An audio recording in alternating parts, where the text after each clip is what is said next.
سبحان اللہ. خوشبوئے مصطفیٰ سے مہکتا ہے رات دن. بابا دے بلند کہتے سبحان اللہ. خوشبوئے مصطفیٰ سے مہکتا ہے رات دن، جس گھر میں ان کا ذکر دمکتا ہے رات دن. خوشبوئے مصطفیٰ سے مہکتا ہے رات دن، جس گھر میں ان کا ذکر دمکتا ہے رات دن. اور اس دل پہ نقش جب سے ہوا نام آپ کا، اس دل پہ نقش جب سے ہوا نام آپ کا، یہ دل بڑے ادب سے دھڑکتا ہے رات دن. اس دل پہ نقش جب سے ہوا نام آپ کا، اس دل پہ نقش جب سے ہوا نام آپ کا، یہ دل بڑے ادب سے دھڑکتا ہے رات دن. یہ دل بڑے ادب سے دھڑکتا ہے رات دن. آئیے گزارش کرتا ہوں خطیب اہل سنت حضرت مولانا محمد باقر علی صدیقی قادری صاحب سے ملتمس ان کے وہ آئے اور اپنے نورانی خطاب سے ہم سب کے دلوں کو نور سے منور مجلہ برہم کا استقبال. نعرے کی گونج میں کہتے نعرہ تکبیر، نعرہ رسالت، نعرہ رسالت، نعرہ حیدری، نعرہ حسین، نعرہ غوث، نعرہ خواجہ.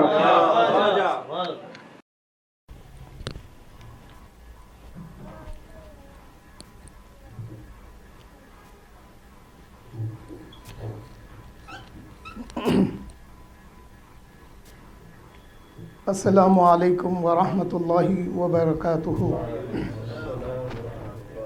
الحمدللہ رب العالمین والصلاة والسلام علی سید الاولین والآخرین نبی الانبیاء والمرسلین وعلی آلہ واصحابہ وبارک وسلم. اما بعد فاعوذ باللہ من الشیطان الرجیم. بسم اللہ الرحمن الرحیم. یا ایہا الذین آمنوا اتقوا اللہ وکونوا مع الصادقین. صدق اللہ العظیم. الحدیث عن رسول اللہ صلی اللہ علیہ وسلم. اتقوا فراست المؤمن فإنه ينظر بنور اللہ کما قال رسول اللہ صلی اللہ علیہ وسلم.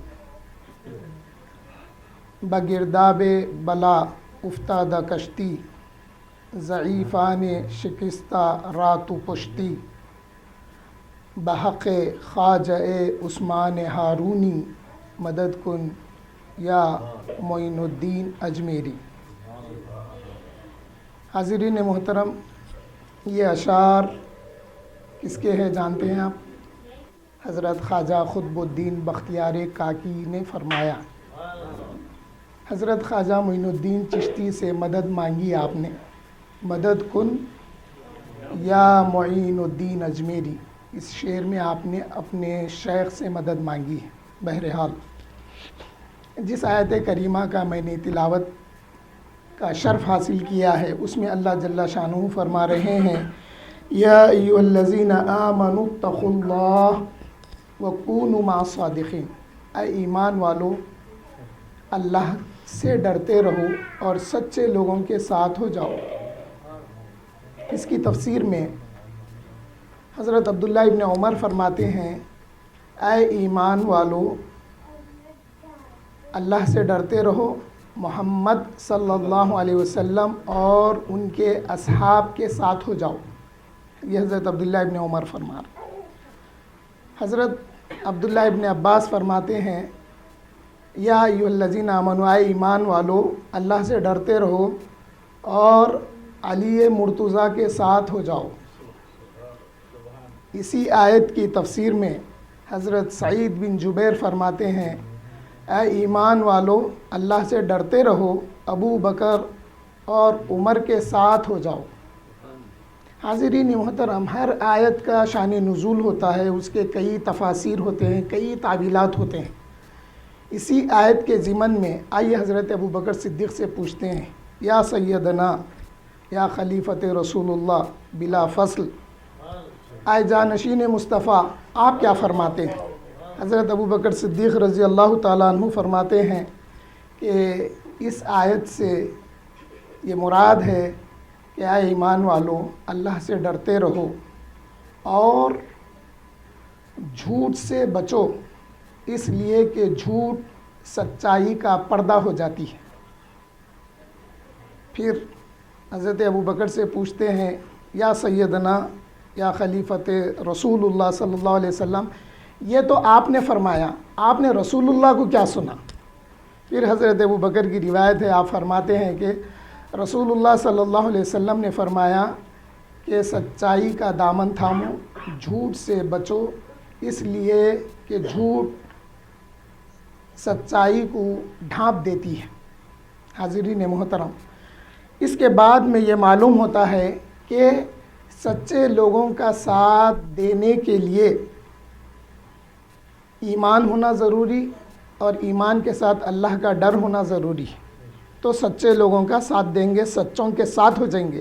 تو جو سچوں کے ساتھ ہوتا ہے، معلوم ہوا کہ وہ اللہ سے بھی ڈرتا ہے اور وہ صاحب ایمان بھی ہوتا ہے۔ اس لیے دوسروں کو دیکھو، جو صالحین کی بارگاہ میں بے ادبی کرتے ہیں، وہ ایمان والے نہیں ہوتے اور ان کو اللہ کا ڈر بھی نہیں ہوتا۔ کئی حدیثیں ہیں، مختصر سے اپنی اس گفتگو میں بات بتانے کی کوشش کروں گا۔ پھر آئیے اس حدیث شریف کی طرف جس میں اللہ کے رسول نے فرمایا کہ مومن کی فراست سے بچو، اس لیے کہ وہ اللہ کے نور سے دیکھتا ہے۔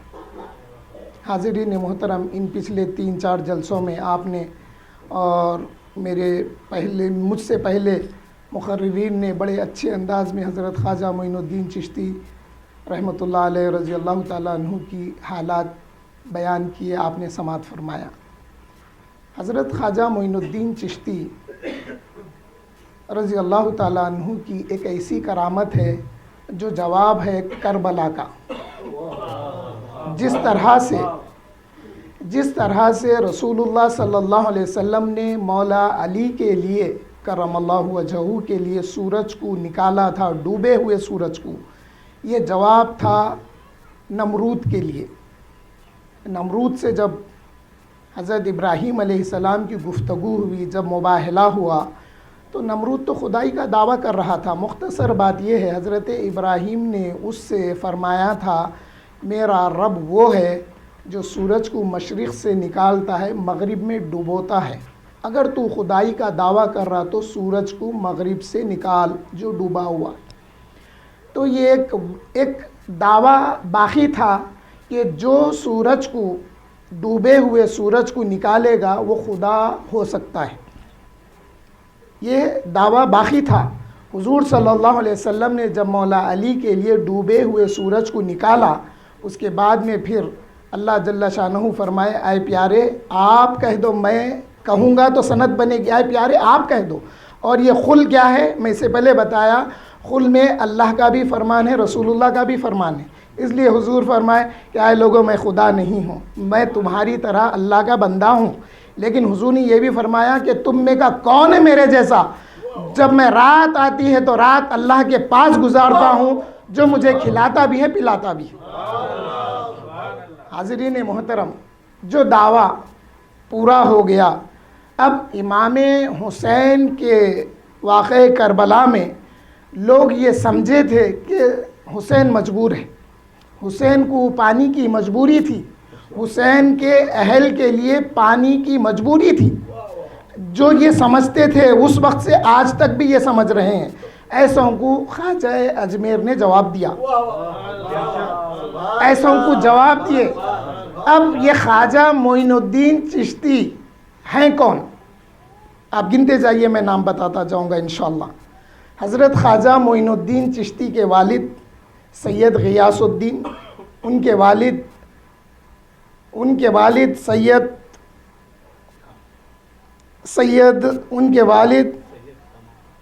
سید طاہر، ان کے والد سید عبدالعزیز، جی صحیح پڑھ رہا ہوں میں، حضرت خواجہ معین الدین چشتی، ان کے والد سید غیاث، ان کے والد سید طاہر، ان کے والد سید عبدالعزیز، ان کے والد سید ابراہیم، ان کے والد حضرت امامنا امام علی نقی، ان کے والد حضرت سیدنا امامنا موسیٰ کاظم، ان کے والد حضرت امام جعفر صادق، ان کے والد امام محمد باقر، ان کے والد امام زین العابدین، ان کے والد حضرت امام حسین، اور ان کے والد حضرت سیدنا علی کرم اللہ وجہہ